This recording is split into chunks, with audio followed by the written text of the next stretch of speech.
Dizer que alguém é ignorante é crime? Olha, se não é, daqui a pouco será. O Brasil é um país de ignorantes? Não todo, mas tem muito ignorante, é claro. Ignorantes são mais felizes? Eu suspeito que sim, A elite é ignorante? na sua grande parte.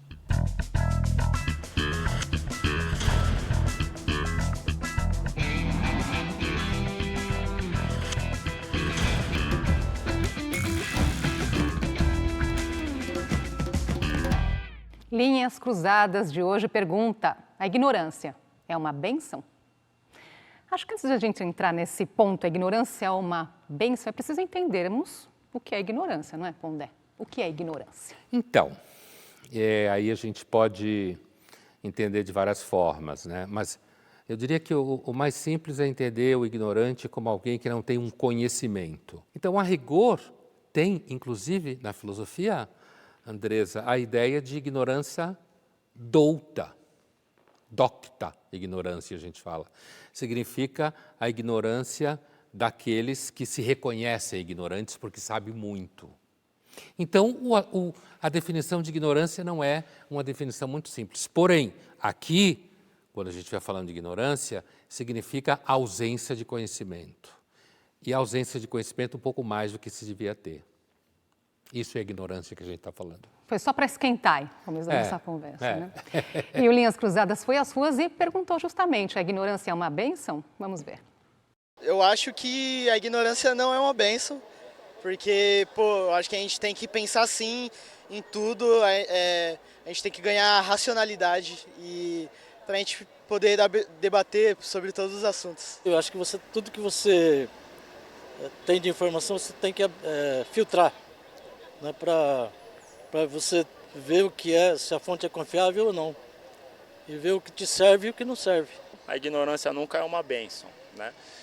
Mas eu entendo também que tem muita informação aí inválida, né? Informação desnecessária, muito relacionada à internet, né? Mas eu acho que se a pessoa souber canalizar e filtrar as informações importantes, elas são muito relevantes, né? Até para as pessoas tomarem decisões, né? E seguirem da melhor maneira possível aí na linha de vida, né? Eu acho que conhecimento é tudo e a ignorância nos torna refém de coisas absurdas. Eu acho que com conhecimento a gente sempre chega mais longe. É mais fácil ser ignorante porque a informação demasiado, ela acaba te fazendo você se encher de informações e de preocupações e de perguntas e de conceitos e de tudo, e acaba que você acaba explodindo de tanta informação. De certa forma, informação é algo importante para a gente poder tomar a nossa decisão e também formar a nossa linha de pensamento. E por causa disso, eu acho que a ignorância ela não é uma dádiva. Acho que depois que você começa a entender o que é ignorância, você quer se afastar dela, mesmo que ela seja um alívio para você em alguns momentos. Acho que para mim a ignorância não é uma bênção. Olha, o povo fala foi bastante filosófico hoje, porque, de fato, assim, a posição em relação à ignorância, a frase ignorância é uma bênção, ela é usada principalmente por quem sente um grande peso por saber muitas coisas. É daí que vem a frase, certo? No sentido de que quando você conhece muita coisa, tem muito repertório, está entendendo muita coisa que está acontecendo, que às vezes você inveja aquelas pessoas que simplesmente passam a vida de uma forma mais simples, inclusive levando em conta certas formas de sabedoria popular, certo? Agora, é claro que existe no mundo que a gente vive uma herança que vem lá do iluminismo e tal, que aparece muito na fala de muitos aqui, de que a ignorância na realidade é uma espécie de maldição, que o mais importante é você ter conhecimento, você entender como as coisas funcionam. Não há dúvida, se você conhece certas coisas, você entende melhor o que está à sua volta, talvez seja menos enganado. Chamou atenção porque mais de uma pessoa lhe citou, tem informação que não serve para nada, né? Parece que elas estão sentindo um excesso, né, de informação. Só para a gente ter uma ideia, hoje, com certeza, sim, né? Só para a gente ter uma ideia, teve um estudo, foi realizado pela Universidade do Sul da Califórnia, nos Estados Unidos, mostrando que todos os dias uma única uma única pessoa é bombardeada com uma quantidade de dados equivalente a 174 jornais. Haja filtro, né, para tudo isso. Que tipo de informação que não serve para nada? Olha, eu acho que primeiro você tem informação falsa, informação muito enviesada, um monte de informação sobre informação de fofoca, certo? Essas fofocas de celebridade que ocupa muitos jornais, inclusive em plataformas online. Agora, esse caso dessa pesquisa que você falou aí sobre esse número gigantesco de informação que uma pessoa é acometida de alguma forma, Andrés, eu acho que existe uma espécie de fetiche, sabe, com relação à informação no nosso mundo, eu digo mundo contemporâneo, que é uma ideia de que uma pessoa deve ser informada sobre tudo, certo? E de que uma pessoa deve saber falar sobre tudo que aparece nas redes, precisa saber absolutamente todos os problemas. Quer dizer, é uma ilusão. Quando eu digo que é um fetiche, é porque parece que é investido com um certo erotismo. Agora, por falar, né, na questão filosófica, né, os filósofos da Grécia Antiga, como Sócrates, Platão, Aristóteles, eles diziam que a filosofia e o conhecimento eram necessários para alcançar a felicidade, eram fundamentais. E aí, que tipo de conhecimento eles se referem? Conhecimento filosófico, que significa, isso é bem típico socrático, né? Essa ideia que o Sócrates fala que uma vida que não é examinada não vale a pena, né? É o conhecimento que tenta superar opiniões falsas, falando numa linguagem de hoje, informações falsas, tenta superar ideias fixas que uma pessoa pode ter, que são ideias assentadas em completas ilusões acerca das coisas. Então, a informação, o conhecimento que levaria à felicidade para o Sócrates, que levanta essa questão primeiro, é a ideia de que uma pessoa que conhece o que é a verdade ou entende a dificuldade de se chegar à verdade, uma pessoa que entende a complexidade da ideia de justiça, uma pessoa que entende a complexidade da ideia de haver ou não vida após a morte, certo? A relação entre linguagem e coisa. Isso, para o Sócrates e para o Platão, seguramente, deixaria você uma pessoa mais sábia e, portanto, mais feliz. Não tem nada a ver com a felicidade hoje em dia. Agora, tem outros filósofos aí que apresentavam uma ideia bem diferente, não é? Schopenhauer, filósofo alemão do século XIX, Emil Cioran, do século XX, esse que você gosta bastante, né? Eles diziam que o conhecimento acadêmico formal pode trazer dor, pode trazer sofrimento. E aí, de que forma que isso pode acontecer? A ideia de que o conhecimento acadêmico, o conhecimento mais organizado e profundo pode trazer para você sofrimento. Vou dar um exemplo assim clichê. As opções políticas que a gente tem, o crescimento do crime organizado no país, a lavagem de dinheiro, as fronteiras borradas entre crime e negócio legítimo, as fronteiras borradas entre os poderes. Talvez você, olhando isso tudo e percebendo, entendendo, você diga algo assim: não tem solução, certo? Isso pode ser visto como uma forma de dor, porque o que caracteriza certas formas de ignorância é achar que tudo tem solução. Tem coisas que não têm solução. Vamos ver um trechinho agora do documentário Emil Cioran, 1911 e 1995, em que ele fala dos seus pais. Je suis né dans un village tout à fait dans la Carpathie, en montagne, à 12 km de Sibiu-Hermannstadt.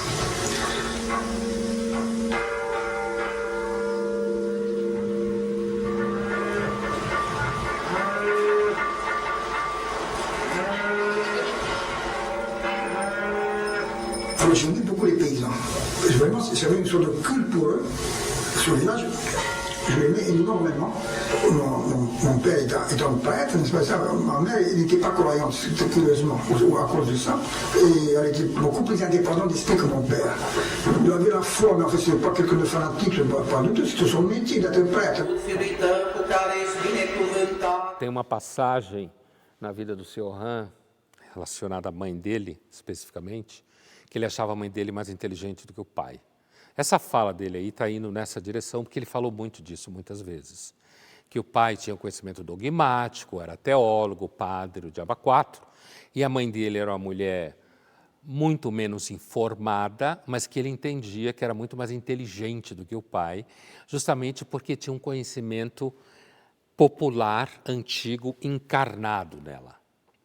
E aí ele conta, certa feita, que o Sr. Han teve um período em que ele tinha muita insônia, passava noites inteiras acordado. E aí um dia ele vem de uma dessas caminhadas de manhã cedo, se joga num sofá da sala assim e fala: eu não aguento mais, eu não aguento mais. E a mãe dele, que já estava acordada fazendo mil coisas, vira para ele e diz: se eu soubesse que você ia me sair desse jeito, eu te abortava. E aí ele fala que com essa fala, a mãe dele libertou ele daquela pseudo-agonia que ele vivia, porque ele percebeu que ele só existia porque ela resolveu não abortar ele. Ou seja, ele era fruto do acaso, de certa forma. Do acaso da opinião dela. Podia ir para cá ou podia ir para lá. Então, ele entendia que o conhecimento, digamos assim, oficial que o pai tinha como padre formado na Igreja Ortodoxa, o pai entendia muito menos das coisas e da vida do que a própria mãe dele, que não tinha formação nenhuma.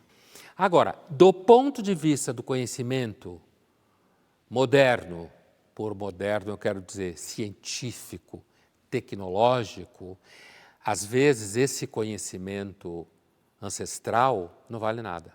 Mas a verdade é que a modernidade, isso que tem uns 200 anos por aí, baseado em técnica e ciência, não valoriza nada do passado. Isso está se perdendo, exatamente, Totalmente. não valorizamos. Mas quando isso se perde, perdemos o quê junto? A gente está perdendo, na realidade, quem nós somos, certo? A gente está perdendo um conhecimento e uma disposição para a vida concreta à sua volta. A gente está perdendo a possibilidade de enxergar o mundo e as pessoas não só como elemento de ganho, lucro, resultado. A gente está perdendo a possibilidade de viver de uma forma em que você não seja obrigado o tempo inteiro a ser objetivo e eficaz, certo?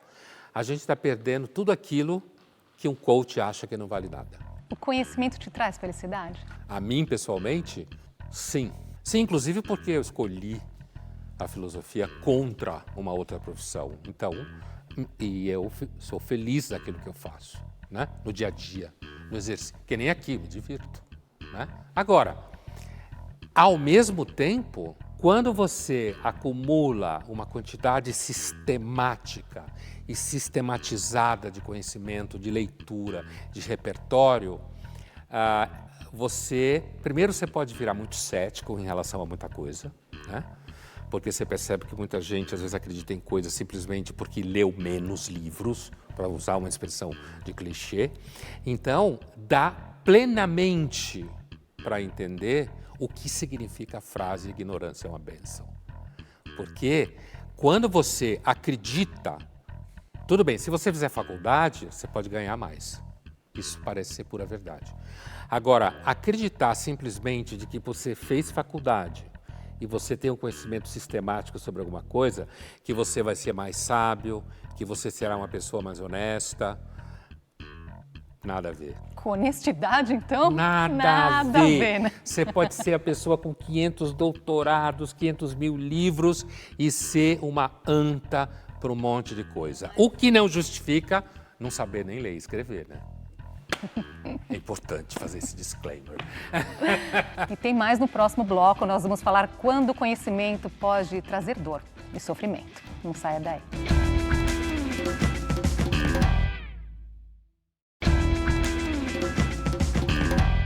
Estamos de volta com Linhas Cruzadas e hoje pensando na seguinte questão: a ignorância é uma bênção? Essa ideia de que conhecimento, Pondé, pode gerar dor e sofrimento aparece muito na história da filosofia, não é? Relacionando, inclusive, conhecimento e melancolia. Isso aparece na medicina grega, aparece nos estudos de Freud. É possível dar um exemplo nesse sentido dessa relação conhecimento-melancolia? Isso é uma suspeita que vem desde a medicina grega, que é a medicina de temperamentos. E ali a suspeita está vinculado à ideia de que se você tem muita bilis negra, você portanto, seria uma pessoa mais contemplativa, mais quieta, e aí você observaria o mundo mais do que as pessoas que não têm esse temperamento, e o resultado é que quanto mais você observa o mundo de uma forma mais atenta, contínua e profunda do que as pessoas que não têm esse temperamento, mais razão você tem para ficar quieta, desconfiada, triste. Então, é um ciclo, quer dizer, o temperamento melancólico, no caso da medicina, ele tem uma estrutura a priori, que é o entendimento da medicina grega, da bilis negra, e isso acaba produzindo um tipo de atitude diante do mundo que acaba criando uma tristeza contínua. Agora, a ideia de conhecimento e melancolia, como aparece no Luto e Melancolia do próprio Freud, como você citou, e aparece maravilhosamente bem no filme chamado Melancolia, né, do Lars von Trier, que a personagem ela é melancólica, um caso psiquiátrico, né, uma das irmãs, e tem um momento muito significativo em que a irmã dela está tentando animá-la, né? Então ela faz uns bolinhos de carne que elas gostavam quando eram criança, e quando ela põe o bolinho de carne na boca, ela começa a chorar e diz, tem gosto de cinza. Então, aí a ideia é muito forte, né? É a ideia de que o estado dela de consciência, de que tudo é vazio, de que a vida não tem sentido, de que não vale a pena coisa nenhuma, inclusive toma conta das papilas gustativas dela. E aí o que ela sente não é o gosto da carne, ela sente o gosto da carne transformado em pó. Entende? Então, é claro que de um ponto de vista, digamos assim, de uma vida normal e tal, é claro que essa não é uma situação desejável. Nem tampouco todos os filósofos e pessoas cultas são melancólicas, mas há essa suspeita. Então, nessa suspeita, nesse ponto de vista, então, conhecimento é para os melancólicos e alegria para os superficiais? Bem isso aí. É bem isso aí, né? A ideia de que quando você... Como a ideia da ignorância ser uma bênção, né? Quando você não tem muito conhecimento, você não observa muito como as coisas funcionam, você não sofre com essa, digamos, prima do conhecimento profundo, que é a desesperança, certo? Porque quando você é um pouco mais superficial, isso você tem espaço até para acreditar em coisas que, se você olhar de uma forma um pouco mais detida, você vai dizer, pô, isso aqui não tem fundamento nenhum. E onde que os filósofos entram aí? De que lado eles estão? Você fala, eu diria que a maior parte dos filósofos, mesmo que defendam ideias como a filosofia deixa você mais feliz, que não tem nada a ver com a felicidade de hoje, né? É bom repetir isso, não tem a ver com ficar comprando. A felicidade de hoje é compreendida como você consumir, comprar coisa, né? E ser autônomo completamente na sua vida. O que nem não necessariamente é uma grande coisa ser autônomo em tudo. Olha aí a dúvida, né? Mas eu diria, Andresa, que os filósofos estão mais perto da posição da melancolia mesmo. O conhecimento já te gerou sofrimento a ponto de pensar, eu preferia não saber nada disso? Sim. Algumas vezes. Sim. Que é a situação...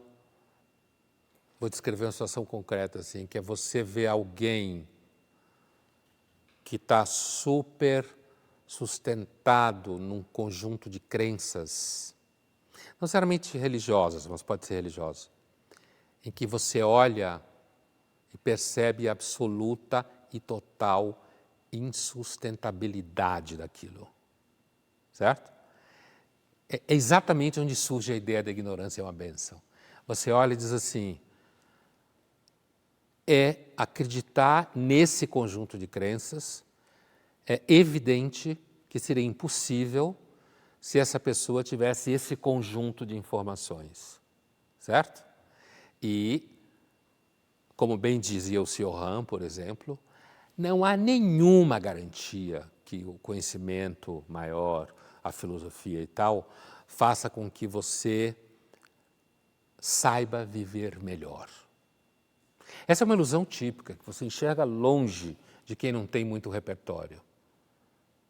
Achar que quando você tem muito repertório, você sabe ver melhor. Vamos trazer agora uma cena de Uma Ponte Longe Demais. Esse filme mostra o plano elaborado pelos aliados para acabar com a Segunda Guerra Mundial. Sir, we've got some information on tech, sir. What? Dutch underground reports from the Arnhem area. Established history? No, sir, but I've got some... Have they been identified? Not by our intelligence. So it's the same rumours as before, right? I believe these rumours, sir. Why? The general consensus of opinion is that our opposition will consist entirely of Hitler youth or old men on bicycles. I don't really know why, sir. Perhaps because no one in intelligence does. I just want to be sure our airborne carpet consists of live troops, not dead ones. I know everybody thinks I'm over-anxious, sir, but I would like to order another low-level reconnaissance of the area. If that's all right with you, sir. Very well. All right, Wilson, that's up.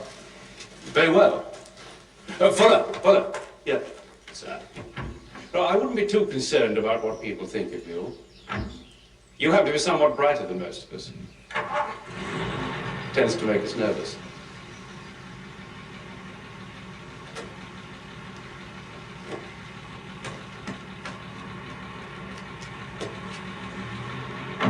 Como queríamos demonstrar.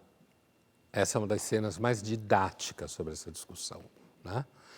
Primeiro porque o supergeneral inglês entende claramente que o problema do rapaz não é que ele é simplesmente um ansioso neurótico, é que ele usa a expressão mais brilhante do que a maioria. E essa condição tende a fazer com que ele seja mais ansioso, né? Que é uma das características da ansiedade, justamente você ser capaz de prever coisas que uma pessoa normal não prevê. E, além disso, para quem conhece o filme e conhece a história, né, dessa operação, ele tinha toda a razão. O exército alemão, ao contrário do que se imaginava, tinha uma divisão inteira naquela região da Bélgica, muito armado até os dentes, e os aliados levaram o maior cacete nessa operação. Depois do dia D, já depois do dia D. Então, ele tinha toda a razão. Ele tinha toda a razão. Eu acho que tem um outro ponto aí que vale a pena a gente puxar, que ele falou assim, se fosse você não ligaria para o que os outros pensam de você. A liberdade trazida pelo conhecimento inclui isso? Não, a gente não ligar para o que os outros pensam sobre nós? Olha, eu diria, se eu for responder para você isso de uma forma psicanalítica ou psicológica, eu diria para você que não é garantia. Que, porque você tem mais conhecimento, você se liberte mais do olho do mundo, que é isso que você perguntou, né? Não há garantia. Inclusive porque muitas pessoas buscam o conhecimento por sintoma, falando psicologicamente, porque querem se segurar no fato de que conhece Kant, certo? Que é se segurar eu digo na vida, nas relações, no fato de que entende Aristóteles em grego. Não é garantia. Você pode ter um super repertório, bem formado e ainda assim viver totalmente arrasado pela expectativa do que os outros pensam de você. Mas isso que eu estou te falando é 2 mais 2 igual a 4. Não há nenhuma garantia que o conhecimento torne você mais livre. Agora, é claro que o conhecimento traz uma liberdade de você entender como funcionam certos processos, como se organiza o poder na sociedade. O conhecimento leva você, por exemplo, se você conhece ciência, teoria científica, a gente chama de epistemologia em filosofia, leva você a conhecer como funciona a ciência. Porque vocês, como acham que a ciência é um monte de gente preocupada com o mundo, produzindo conhecimento. Não, a ciência é uma indústria. Acho que as redes sociais estão aí para provar isso, não é? Gente com tanto conhecimento, com tanto repertório, se importa com o que os outros vão pensar. Isso mesmo. E fica correndo atrás de uma curtida para isso mudar a vida. Quer dizer, está sempre preocupado com o olhar do outro. Total. Você pode ter pessoas que, inclusive, têm conhecimento, têm título de aba 4 e está o tempo inteiro preocupado com o que os outros vão pensar. nas redes sociais, que é um território onde isso é uma verdadeira epidemia. A preocupação com o que os outros vão pensar, os likes, o engajamento. Porque, inclusive, é business, né, Andressa? Era aí que eu queria chegar. Conhecimento liberta, de alguma forma? Bom, Jesus Cristo fala que a verdade vos libertará, né? No Evangelho, apesar que ali a verdade, especificamente, é uma verdade dentro de uma tradição apocalíptica e profética judaica do período do Segundo Templo, né? A verdade judaica sobre Deus e sobre a lei e sobre as ideias que Jesus traz para fazer uma espécie assim de releitura de algumas coisas dentro do judaísmo. Jesus era um típico judeu da época. Mas a ideia de que o conhecimento liberta, o conhecimento pode libertar você no sentido de você perceber que um político é um safado, porque você tem informação, lembra, leu, né? O conhecimento pode libertar você de perceber processos totalitários das relações no dia a dia, no trabalho, por exemplo. O conhecimento pode libertar você no sentido de você pensar, perceber as experiências que você teve na vida e dizer, não, eu não vou repetir isso. E o conhecimento organizado, formal, como se diz, filosófico ou semelhante, sociológico, por exemplo, se você não for um sociólogo ideológico, que está querendo provar coisas, e alguém que está querendo entender como funciona a máquina da sociedade, vai fazer você um pouco mais livre com relação às ilusões que as pessoas têm com relação à sociedade. São muitas ideias e no próximo bloco nós vamos falar da ideia trazida pelo iluminismo de que o conhecimento leva à felicidade. Até já.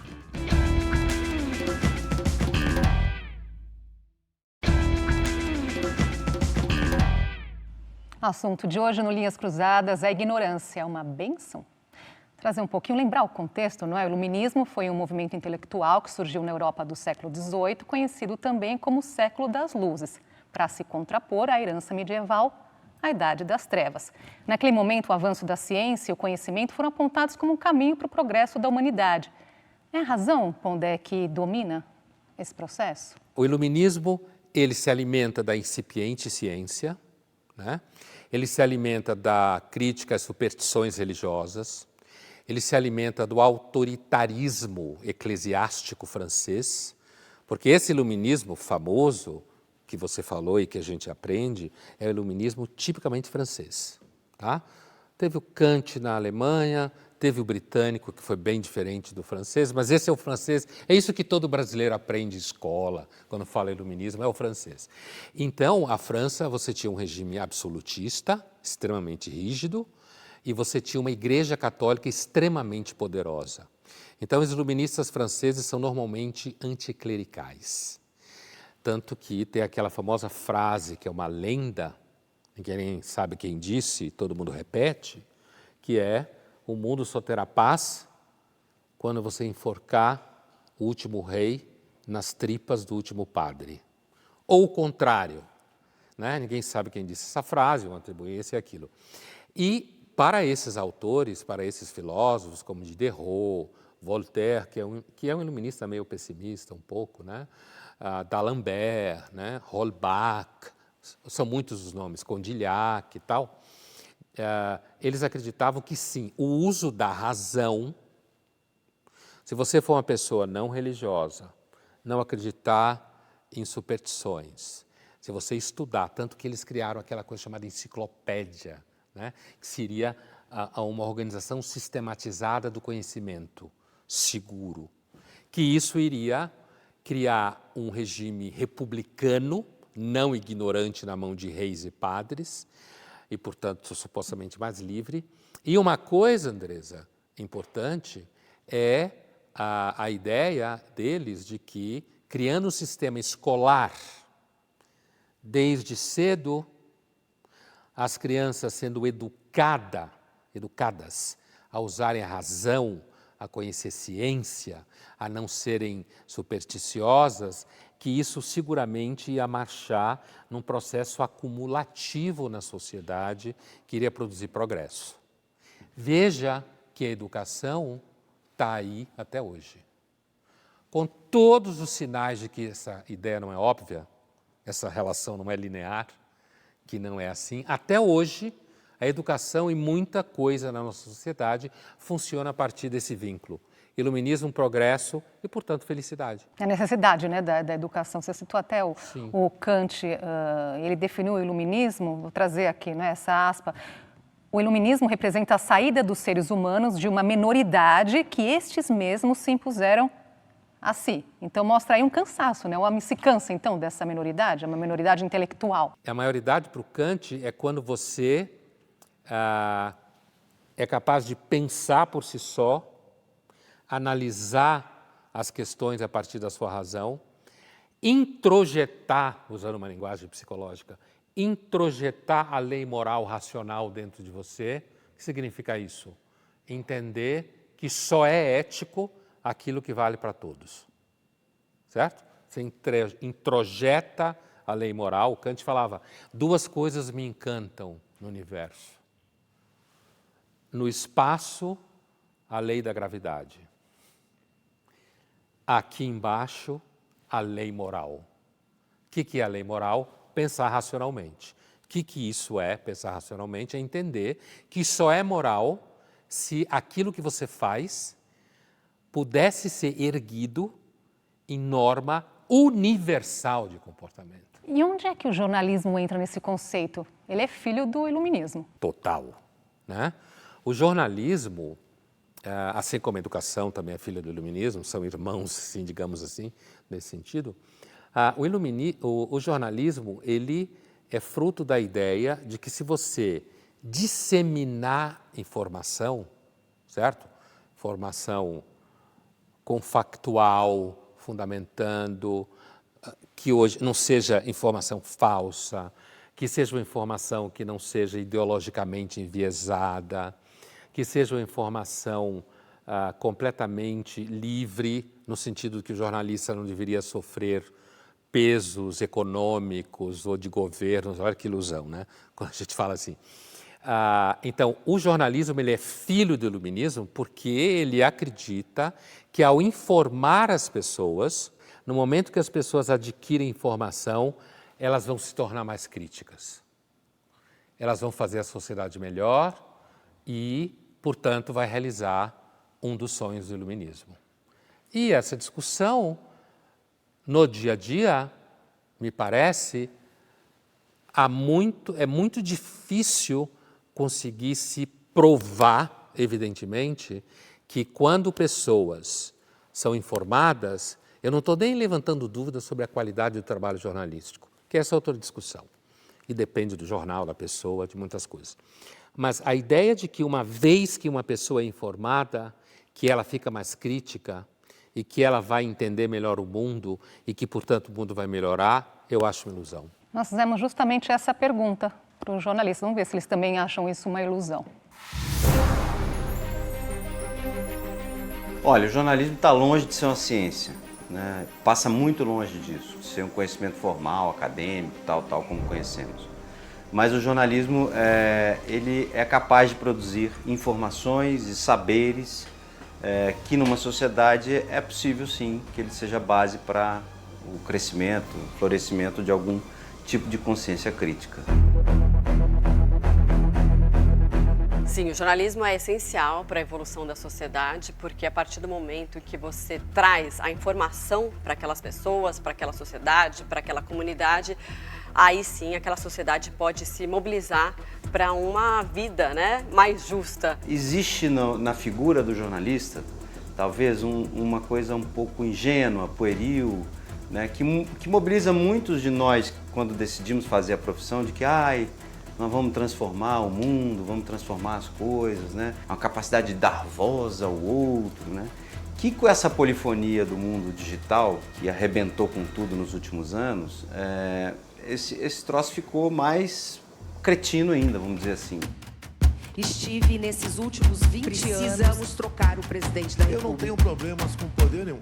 Se o jornalismo cria consciência crítica, bom, o jornalista de opinião, antes das redes sociais, ele falava, ele tinha uma consciência crítica também, ele não dava assim, eu acho, a opinião dele. Eu muitas vezes escrevia coisas que talvez eu nem concordasse, mas eu despertava, eu falava coisas pró e contra, eu despertava a vontade no leitor, a curiosidade no leitor. E eu queria que ele se pusesse a pensar. Eu acho que ele produz consciência crítica, mas indiretamente, não diretamente. E como ele produz essa consciência crítica indiretamente? Ele produz ao questionar os poderosos, ao questionar os poderes constituídos e ao colocar em xeque essas versões investidas de autoridade formal. Então, eu acho que nesse processo que é provocado pela crítica jornalística, que a sociedade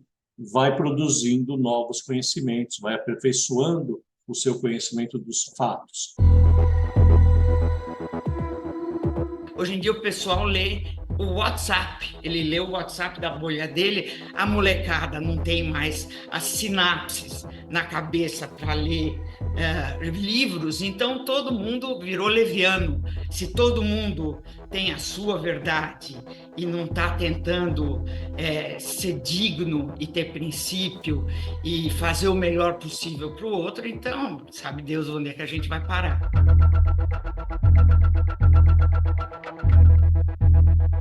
A fala da Marcela, né, é uma fala que mostra exatamente o trajeto do que é o argumento clássico, de que o jornalismo produz consciência crítica. É claro que, na fala do Sérgio Dávila, da Folha, que na medida em que um jornal oferece diferentes narrativas e questiona o poder, certo? Seja lá de forma for, ele pode dar a chance de algumas pessoas, se não forem muito enviesadas ideologicamente, acompanhar esse questionamento, certo? Mas é por isso que me parece um absurdo que jornais ou jornalistas torçam por um governo, por exemplo, ou torçam por uma pessoa especificamente que exerce o poder. Eu entendo que o jornalismo deve, de alguma forma, sempre se estranhar com o poder. Assim como os outros poderes. Está na oposição, mas, de alguma forma, de alguma forma na oposição. Está na oposição, seja lá que governo for. Agora, não resta dúvida que existe um problema também que me parece que não aparece na fala de nenhum deles e não era o foco, mas eu acho que está por detrás de uma certa ilusão com relação ao jornalismo produzir consciência crítica, é porque os jornalistas, que evidentemente saem da faculdade, como todo mundo sai de faculdade, as faculdades, os professores são profundamente moldados por uma certa ideologia. Então, muitos desses jovens, quando eles vão para o trabalhar, eles já vão moldados por uma visão de mundo que vai atrapalhar completamente mínima consciência crítica. Entende? Porque eles já olham o mundo como os professores falavam na faculdade. E isso, eu desafio alguém a dizer que o que eu acabei de dizer não é verdade. Agora sim, é outro desafio do jornalismo, né? Fake news aí, correndo solta e as pessoas vão repassando. E ao repassá-las, as pessoas, assim, de certa forma, se fazem de ignorante para fazer valer suas crenças? É muito provável, né? Assim, no âmbito político, que não é... No tempo da pandemia tinha um escândalo de fake news, né? E você tinha, por exemplo, médicos que abraçavam fake news, como todos nós sabemos, no tempo da pandemia. O que prova que conhecimento organizado, formal e diplomado não é vacina contra fake news. Né? Bom, em política, por exemplo, assim, ninguém tem, vai lá uma questão típica de filosofia política ou ciência política, Andresa. Ninguém na face da Terra tem cognição, ou seja, aparelho de conhecimento, cognição, suficiente para entender com razoável amplitude o que acontece na política. Seja lá que política for. Por quê? Porque são tantas variáveis em jogo, certo? São tantos interesses, são tantas as mentiras, porque a verdadeira política só acontece na sombra. A política que é falada para o público é quase sempre mentira ou propaganda. E no próximo bloco, o que o conhecimento nos traz. A gente volta já.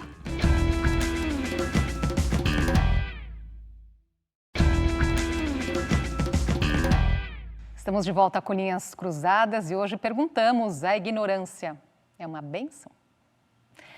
A frase, Pondé, quanto mais sei que nada sei, atribuída a Sócrates, quanto mais buscamos conhecimento, compreendemos que nada sabemos, sabemos pouco sobre a vida? Então, Andresa, essa frase é a base daquilo que eu falava no começo, que a gente chama de docta ignorância, né? Existe uma ignorância douta, sábia, né?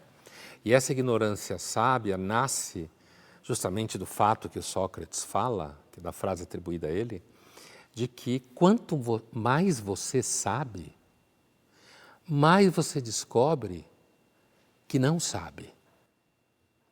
Porém, esse caminho não é, então não vou saber nada.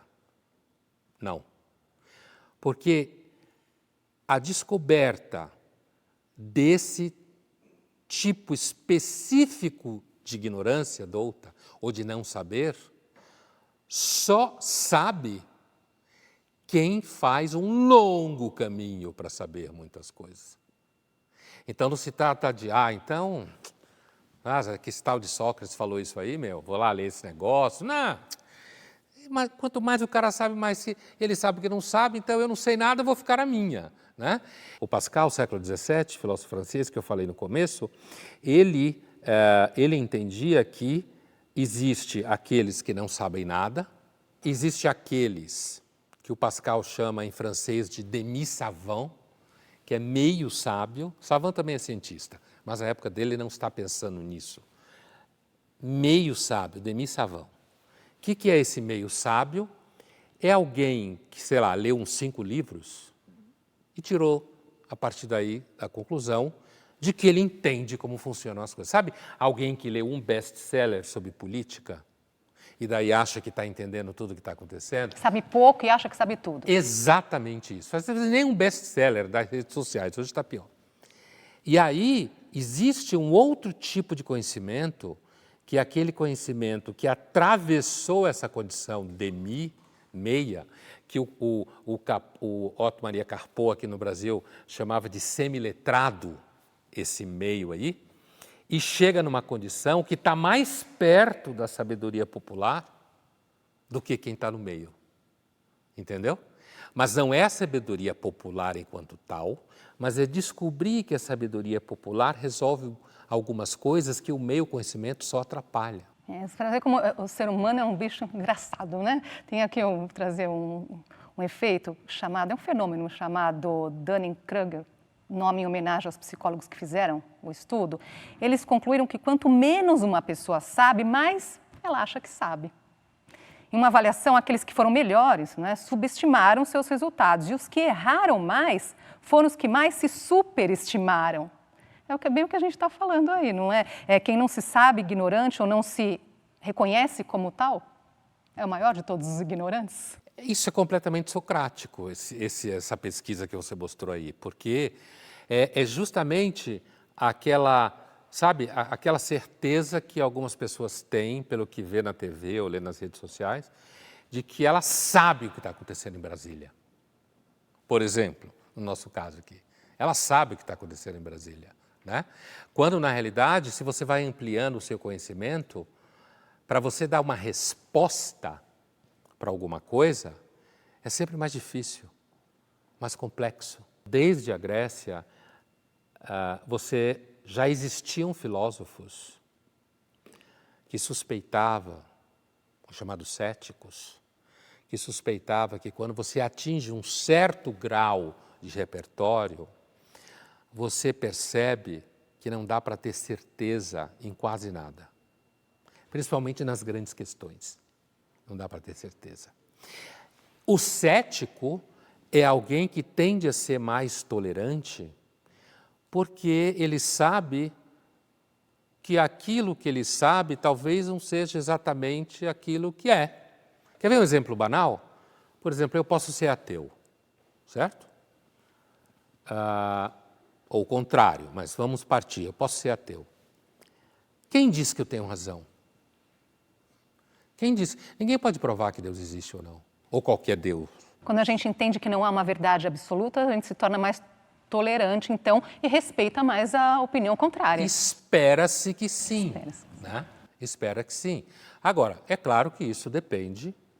Filosofia é cognição, é conhecimento. Tem coisas que determinam nosso comportamento que são inconscientes, que tem a ver com nossa história infantil, né? Então pode não dar em coisa nenhuma também, o relativismo. Pode fazer de você um chato. Também. Vamos trazer agora um trechinho da série O Mentalista. O protagonista, ele usa métodos nada comuns para solucionar crimes. So, nice working with you. Yeah. Yeah, you were very good back there. You almost had me with the whole I can't misuse my gift for fear of what might happen bit. I did what I said I would. I spoke the words the spirits told me to speak, nothing more. Really? Don't you know me by now? Don't you know I wouldn't lie about a thing like that? Miss Fry, thank you so much. We couldn't have closed this one without you. Well, that's debatable. You're welcome. Although, I have to say, it looks like the spirits got it wrong. I guess being dead doesn't make you infallible. Well, what do you mean? The killer was caught and justice was served? Sure, but no blood was spilled. Look, he's right there. Hey, easy, easy. All right, all right.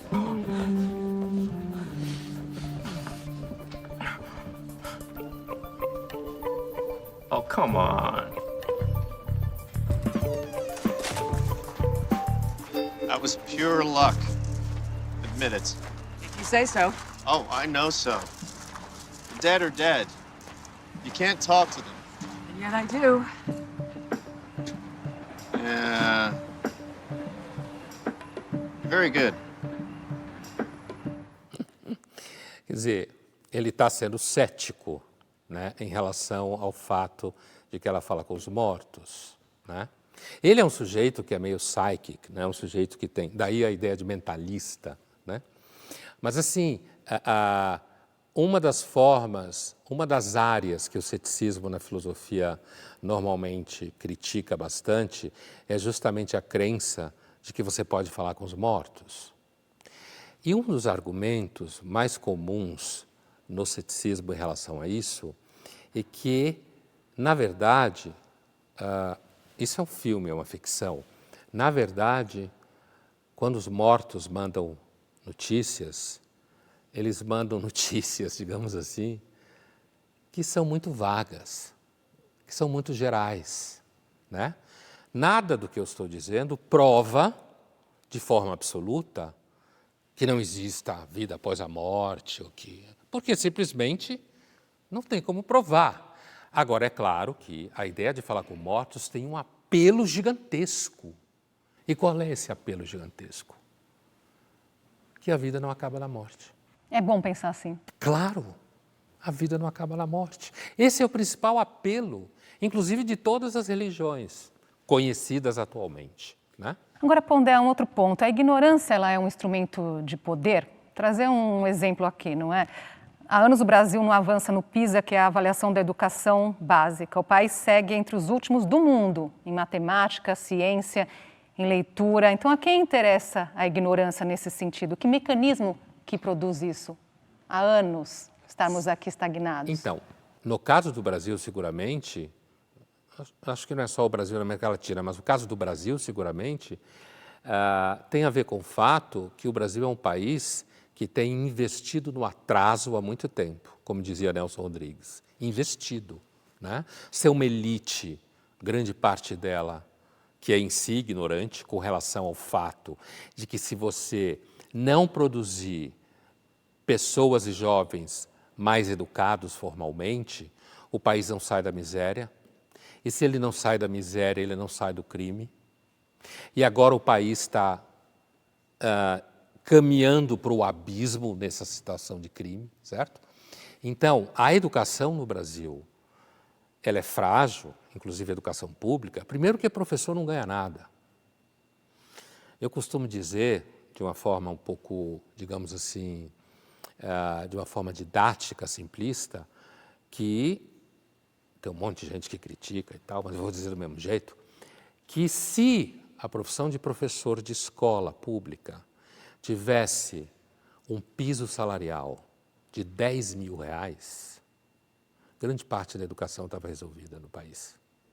Porque você ia ter mais competição para exercer a profissão, você teria mais valor agregado socialmente a quem exerce a profissão, mais interesse por ela, mas a máquina funciona hoje de tal forma que, inclusive, a educação é uma coisa que não vale a pena você investir muita atenção. Só fala de educação em eleição.